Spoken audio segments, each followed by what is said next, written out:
Hello everybody, here to vlog about Beyonce's Life is But a Dream. Oh my god, love the documentary, love it. I love Queen B. Oh my god, what can this girl not do? Like, what is it that she cannot do? Before I get into that, and just skim over some things from her interview with Oprah in the next chapter. And, it started with the Super Bowl performance. And, they were discussing if she was responsible for the power outage or whatever. I think so, because B's performance was fire! Literally and figuratively fire. First of all, she came out with the pyro and whatnot. Then there was an aerial view of the audience. And when you look down, it's silhouettes of her face. And then there was a silhouette of her standing like, I think Beyonce is like half human, half, I don't know, freaking superhero. No, but I love Beyonce. Like, she is really creative. And, like, her performances, like, never fail me. Like, it's been a couple I'm like, I wish she could have did more. But, I mean, the Super Bowl performance was simple. It was what you expected of B, but she also went above and beyond. Like, I'm noticing that she's doing a lot with the holograms and the graphics and everything. I like that. Like, I think it's nice. So, her and Oprah discussing small little details about the documentary, not really giving too much away. And basically Beyonce is just like, these are my diaries. This is my therapy. This is how I get stuff out, as opposed to me writing it down. It's my therapy. When I have no one to talk to, I can come to my computer at the end of the day and just talk. No judgment, no nothing. And I'm like, you know what? I feel her, because that's how I feel when it comes to vlogging. Like, even if nobody's watching, I mean, which I would like for people to watch, but you can't really force people to watch. But even if no one's watching, just the mere fact that you can get your thoughts out and have a clear mind makes it all worthwhile. So, I mean, I understand her.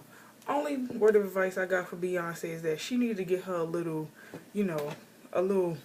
camera, like that's the size of a phone, and carry that around her, like a little portable camcorder, them small ones that they have that plug up into the computer. Because her carrying her laptop everywhere is not cool. That's equivalent to somebody carrying their laptop in the bathroom and taking a bathroom pic every 12 seconds. But all in all, I get how she feels about doing, like, her diaries, like she calls them. It's like, pertaining to the documentary. So I know she told Oprah that she, when she had the idea to do this years ago, but she just felt like it was never complete. So she would do them and then, like, edit them later, but she would still sit and say it's not complete, like it's not finished. Around the time that she was pregnant, she was still saying something is missing. By the time she had Blue, she was like, okay, this is the end all be all. Like, it's complete. My daughter completed me. And I'm like, that is a beautiful thought to have. Like, that's a beautiful thought to have. Because most people feel that way in general. Like, they feel like something is missing in my life. Like, I'm not gonna lie, I felt that way before too. But I mean, my whole thought process was that I wasn't gonna bring a child into this world until I figured out what exactly it was that was missing from my life. But since I had my son, I feel like he's my motivation for everything. Like, he makes me want to do better. He, excites me every day. Like, he just motivates me. So I get that. So, I mean, I'm not completely complete, but I'm as happy as I can be for the time being. Like, I know things will get better, but Beyonce feels like her daughter is just, she's complete. Like, she's a whole person. She found love with Jay-Z, and she's even more in love because he gave her blue. And I'm like, that is beautiful. That's a beautiful thing. And I love Jay-Z and Beyonce's relationship. From day one, I love the fact that they keep their relationship private. They don't, really go into detail. They don't play with their relationship, like they both said at one point. They don't play with their relationship. And I understand completely, because once you let critics and paparazzi and the media all into your business, they take it and run with it. So I like that they kept their miscarriage a secret until after Blue was born. Well, after Blue was born, because we didn't know she had a miscarriage until Jay-Z came out with the Glory song. I like that they keep their relationship on the quiet tip. I like that they got married on the quiet tip. And I like the fact that they were able to keep Blue Ivy, like her, we seen a couple of pictures here and there, but I like that they were able to keep Blue Ivy's, face or whatever away from the tabloids or whatever. Like I said, we've seen pictures here and there, like far away pictures, whatever. But it's like not a lot of crazy pictures or whatever surrounding Blue Ivy. Like nobody really got to see Blue Ivy's full on her face until tonight. That is a gorgeous little girl. God bless her. If she don't look just like the both of them, especially Jay. He spit that girl out. She is beautiful. Oh my God. So, in the interview with Oprah, she talked about letting go her father as her manager. And, she said that was one of the hardest decisions she ever had to make, but she knew that it was time to progress, it was time to move on, and she didn't really want a manager in her father. She just wanted her father, which is understandable, but sometimes business and family doesn't mix, and it doesn't work out. And that's what Beyonce wanted. She wanted her father, not a manager. We'll get to that a little bit later. So, we all know Beyonce has her fierce alter ego, Miss Sasha Fierce. And, basically Sasha is the one that makes Beyonce come out of her shell, makes her a wild and crazy woman on the stage, dancing all over the place, singing like just wow, like she's fierce. So, but it's like now Beyonce has incorporated herself and Sasha and just been like all one person or whatever. So she's like, she doesn't really need the alter ego to have a good performance, showcase her talents or whatever. Like, basically Sasha lives within her. Sasha is not a separate person. Sasha lives within her. And I can dig it. I think every person has an alter ego, honestly, to be truthful. Everybody has an alter ego. You have your regular self and then you have your wild self. And that's basically what Beyonce is saying. So, she's saying, like, the next thing for her, like, the future is, she wants to do this upcoming tour, which I am dying to go to. I better see her in concert in August, or it's going to be some consequences and repercussions. Y'all don't know. I'm trying so hard to get some damn tickets, because I still don't think it's fair that I wasn't able to see Jay-Z in New York when the Barclays Center opened, but that's only because I was giving birth. I have an excuse. But I want to see one of them in concert. And Beyonce is coming to Barclays in August. I'm trying to be up in there. I love Beyonce. I love Jay-Z. Those are my two favorite people in the world. Ugh. But she is basically saying what's next for her is her tour. And then she said maybe after the tour they might have another baby. Who knows? Maybe. Then she says she's going to work on her time management, another album, and just basically taking it easy. Like, just slowing down some. Because she realized she doesn't have to feel perfect. She doesn't have to do this. She doesn't have to do that. She just has to be human, which is great. Kudos to her. So in the documentary, they start off with little pieces of footage of Beyonce as a child. Beyonce, I think they said her cousin Ebony and Solange. And oh my God, Blue Ivy looks just like Solange as a baby. Solange was so cute and chunky. Oh my God. So they show little clips basically saying how Beyonce got her start. her father pushed her and everything. And a lot of the stuff that was in the documentary was her performances. And it was at one point where she did one of her video diaries, and she said something about being nauseous, and she sent someone to go get her pregnancy test, and come to find out she's pregnant. So she's like, she has to figure out what's going to happen in the next chapter of her life because she has so much going on. And I mean, it's understandable, you know. That's all mom. So, you know, again, performances. And she performed all throughout her pregnancy, had appearances, everything all throughout her pregnancy. And, you know, at one point, after finding out that she was pregnant, her and Jay are on a boat.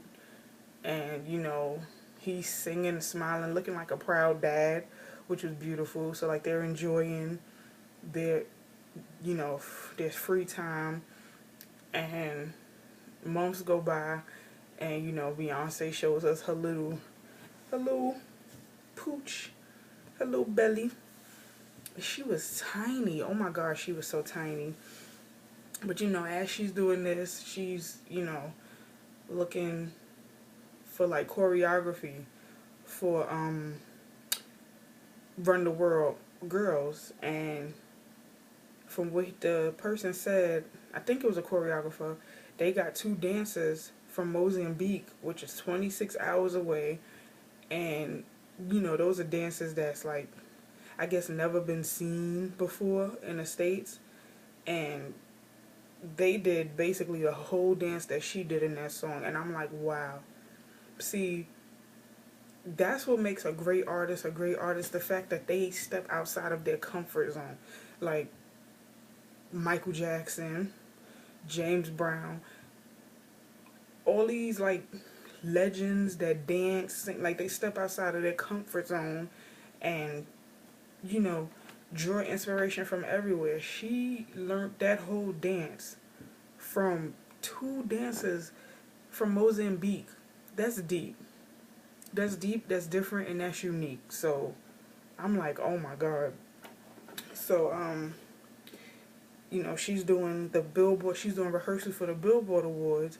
Mind you, nobody knows she's pregnant. I mean, well, the public doesn't know she's pregnant yet. So she's doing a performance for the Billboard Awards with the hologram and the, you know, pictures in the back.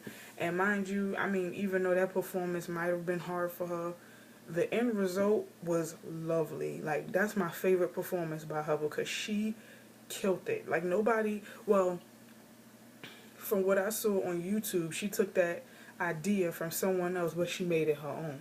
Like, same concept, but she made it her own.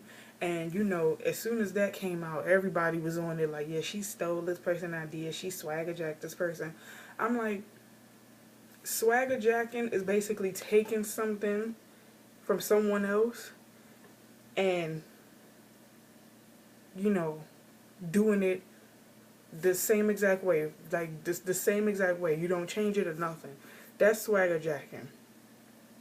Beyonce was inspired by the woman who did that. She didn't do the exact same thing the lady did, but she had the same idea and concept. And she did give that lady, you know, credit. I forgot the lady's name, but I saw it, like, right after she did that performance. She gave credit where credit was due. Like, I'm like, what is the problem? Like, everybody always has something to say about somebody. That's just how it is. So, she was pregnant then, and then finally we get to the MTV Awards. She was 5 months pregnant. Her belly was small for her to be 5 months pregnant. Like, I mean, I wasn't that big when I was 5 months pregnant. I had, like, a bump, but I wasn't big. And I mean, neither was Beyonce, but I've seen people 5 months pregnant and their belly is huge. And I was like, oh my gosh, she was so little. It was crazy. So, you know, she did her performance at MTV, and that's when she, you know, well, when she arrived at MTV, that's when she announced that she was pregnant. And then when she performed Love on Top, she showed everybody her bump again, and it was beautiful. So then she did a video diary saying that she felt Blue kicking her, and Blue kicked her 5 times, and she was like, it's a great feeling, which it is. I mean, when you first feel it, it's like, what the hell? Like, it feel like your nerves are shot. But feeling your baby kick is a beautiful thing. Like, I always looked forward to MJ kicking my belly. Always. I loved it. And the thing I loved most was when I would put my hand on my belly or I would tap my belly and he would respond back to me by kicking me. Beautiful. It's a beautiful thing. I mean, not every woman wants to be a mom. Some women can't have children, but that's an experience that every woman should witness. Like, that it's a beautiful thing. So then around the time that she's close to her due date, it looked like she was taking like pictures, like, personal pictures, where it's just, she's bare and you see her belly. Now her belly got a lot bigger, but she wasn't super duper big. She was still small to be, 8-9 months pregnant. So it's getting close to her due date, and she's like, I'm just gonna savor these last moments of freedom I have, because when my baby comes, my life is gonna change for the better. So then they show her in her hospital room, get ready to give birth. Finally, Blue Ivy Carter is born. So she's just like, in awe the whole time. She is in awe with Blue Ivy. Like, she's in love. And, everybody's just celebrating Blue's arrival. And, fast forward to now, Blue Ivy is 13 months old. And Beyonce saying she's a character. Like, she's fire. Like, it's so sweet. So, like, what I really took from this documentary was the fact that everybody is human. And there are some people out there who have that complex of they always have to be perfect or they always have to have it together, no mistakes allowed. That drains a person. I mean, that's kind of how I am. I hate mistakes with a passion. I hate mistakes. But, and to be honest, I'm so afraid of making them. But I know for a fact that if I don't make mistakes, then I'll never learn. So, I mean, I got that from Beyonce. Like, everyone is human. And that's the thing that everybody needs to realize with Beyonce, that she's human. She's not a robot. She's not a toy. She's human. She has feelings. She loves hard. Like, she's, like, just, just like any other woman. And she's all about empowerment. Like, she's all about empowerment. She's all about independence. And she's all about love. So, I mean, I took a lot of that from this documentary. Like I said, I love her and Jay-Z's relationship. Like, their relationship, their bond is so strong. They were so cute in this documentary. But, going back to the whole Matthew Knowles thing, I kind of feel bad for her because it seemed like ever since she fired him as her manager, like, their relationship hasn't been the same. And it's kind of sad, but, it was the right thing to do. Because it's like, if he would have stayed her manager, it would have been like, their relationship would have been a lot worse off than what it is. So, I mean, I sympathize with her, but, stuff like that happens. Sometimes you can't mix business and friendship. You can't mix business and family. So, I mean, just from this, like, this documentary really, really, really inspired me. Like, it really woke me up. And it just made me see, I mean, I'm always, like, Team Beyonce. I'm always, like, when people talk about her, like with the whole inauguration lip sync thing, I'm like, oh my God, leave it alone. Leave it alone. Like, y'all just take everything and run with it. They already said that every artist that performs at, inauguration, I think Super Bowl, like, they always make pre-recorded versions of the song that they have to sing due to the fact that anything could happen and it's live. So what's to say if she was lip syncing, or let's say if they didn't have her lip syncing and her voice would have went hoarse or her voice would have gave out something, then y'all would say something like, oh, Beyonce is under the weather, Beyonce can't sing, So it's like, damned if you do, damned if you don't. And it's just an army of stupid fucking people that say stuff like this. So it's like it's annoying, but you know what? It comes with the territory. She deals with it the best way she can. She has thick skin, so that's that. So, like I said, I am looking forward to, I'm going to work my ass off to go to her concert in August. Come hell or high water. I got to see Beyonce in concert. Because I know that tour is going to be bananas. I know it's going to be off the chain. I got to be there. So, come hell or high water, Tisha will be there. So, that's my little, I guess you could say, review for Life is But a Dream. See you guys soon. Enjoy the rest of your Saturday. Bye. Peace.